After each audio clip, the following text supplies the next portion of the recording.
Alors pour l'exercice 3, on doit à partir d'un graphique donner l'expression du signal.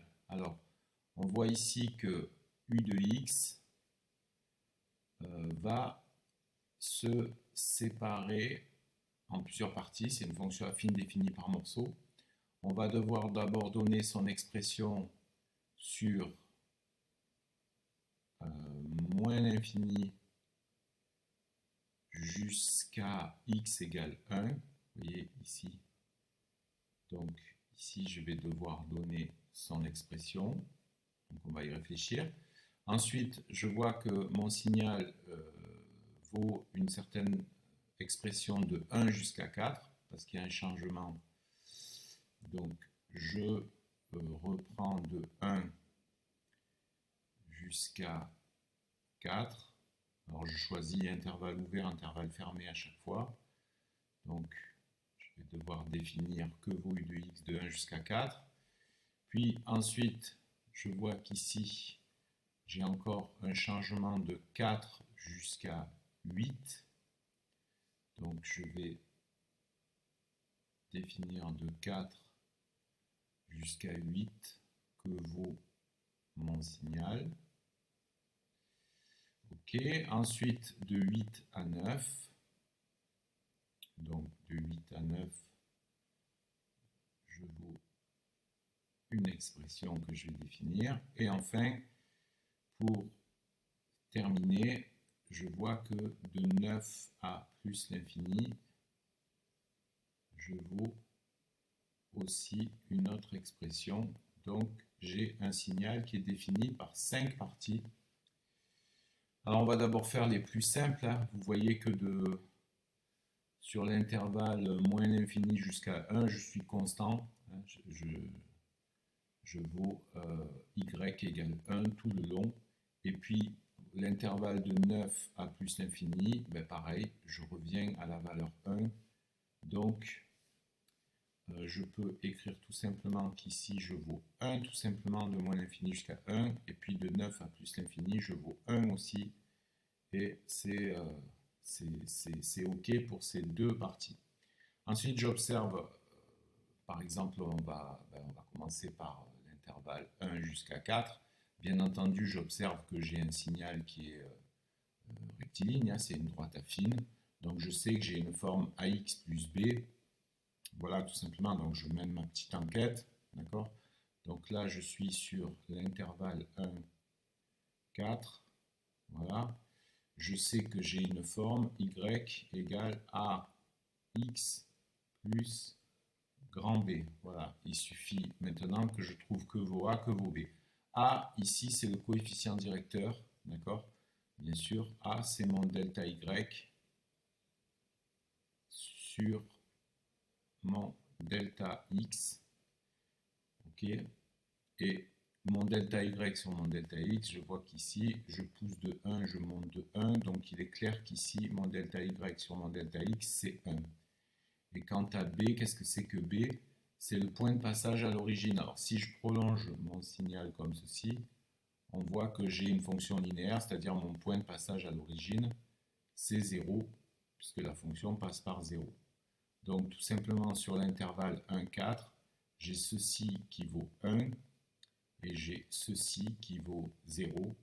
Donc ma fonction c'est y égale x, tout simplement sur l'intervalle 1, 4. Donc u de x égale x sur l'intervalle 1, 4. Et j'ai fini pour cette partie-là de mon exercice. Donc j'efface maintenant ceci. Et je vais maintenant m'appesantir sur l'intervalle 4, 8. Alors sur l'intervalle 4, 8, encore une fois, j'ai une fonction affine, c'est un bout de droite, donc je fais le même raisonnement. J'ai une forme ax plus grand B et je vais commencer par trouver la valeur de A. Donc je choisis un premier point de passage et là, vous voyez, je dois descendre jusqu'ici pour avoir un autre point de passage qui passe par une intersection de carreaux. Donc je vais calculer mon delta y, mon delta x. Mon delta y, c'est 1, 2, 3, 4, 5. Donc, je descends de 5, moins 5. Et mon delta x, je pousse de 4.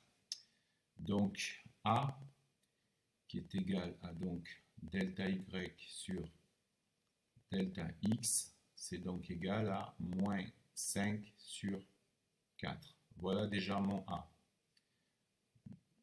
Donc, je peux déjà me dire qu'à ce moment-là, j'ai ma droite qui s'écrit y égale moins 5 quarts fois x plus b, et b est encore inconnu à ce moment-là. Alors là, bien sûr, pour b, c'est pas comme dans le premier exercice. Là, je pourrais monter la voir où est-ce que je viens couper pour avoir directement le point d'ordonnée à l'origine, mais c'est pas évident parce que ça sort de mon cadre. Alors qu'est-ce que je fais? Eh bien, je vais prendre un point qui appartient n'importe quel point dont je connais les coordonnées et qui appartient à ma droite. Par exemple, ce point-là. D'accord? Ce point-là. Donc, je sais que le point de coordonnées 8, moins 1, or 8 moins 1 est sur la droite. D'accord? C'est un point de ma droite. Donc, il vérifie les coordonnées. Il vérifie l'équation de ma droite. Donc, j'ai mon y qui vaut moins 1, donc j'écris moins 1, égale moins 5 quarts fois 8, donc mon x plus b. Et de cette façon, j'obtiens une petite équation où ma seule inconnue, c'est b. Donc, ceci, alors moins 5 quarts fois 8, 8 divisé par 4, ça fait 2. Et donc, ça me donne moins 5 fois 2, donc ça me donne moins 10 plus b. Et donc, ceci entraîne que b vaut, je fais passer le moins 10 de l'autre côté, ça fait 10 moins 1, ça vaut 9. C'est-à-dire ici, là, si je prolonge ma droite ici, là, je vais passer, bon, ça sort de mon cadre, mais je vais passer en 9. Et donc, je peux conclure avec y égale moins 5 quarts de x plus 9, qui est mon point de passage à l'origine. Tous ces travaux, on avait fait ça les premières semaines, là, on retrouve l'équation d'une droite avec un point de passage et le coefficient directeur, ou même avec deux points de passage, je vous renvoie à vos cours.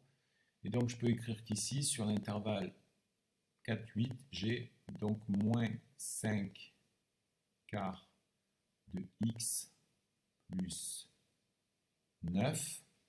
Et maintenant, il me reste ce petit bout là, ici. Voilà, entre 8 et 9. Donc, je vais faire un peu de ménage, j'efface mon tableau. Donc, je vais maintenant m'appesantir sur ma dernière recherche, c'est-à-dire sur l'intervalle 8, 9. Voilà, alors, donc c'est toujours pareil, j'ai un bout de droite, donc ça s'écrit y égale ax plus b, encore une fois. Donc là, le coefficient directeur, eh bien, je vois que quand je pousse de 1, je monte de 2. D'accord? Donc A vaut clairement 2 sur 1. Donc ça vaut 2. Donc y égale 2x plus b. Et puis je fais pareil, hein, je reprends un point qui appartient, je reprends ce point. Or, le point de coordonnées 8 et moins 1 est sur ma droite. Cela veut dire qu'il va vérifier l'équation de la droite. Donc, je peux écrire que le y de ce point-là, c'est-à-dire moins 1, est égal à 2 fois le x, c'est-à-dire 2 fois 8 plus b. Et donc, ceci va entraîner que b vaut moins 1 plus 16, c'est-à-dire vaut, je me suis trompé, non, pardon, moins 1 moins 16, pardon. Alors, attendez, hop, un petit coup de gomme. Je me suis trompé quand j'ai fait passer. Donc, moins 1 moins 16. Voilà, et ça fait moins 17.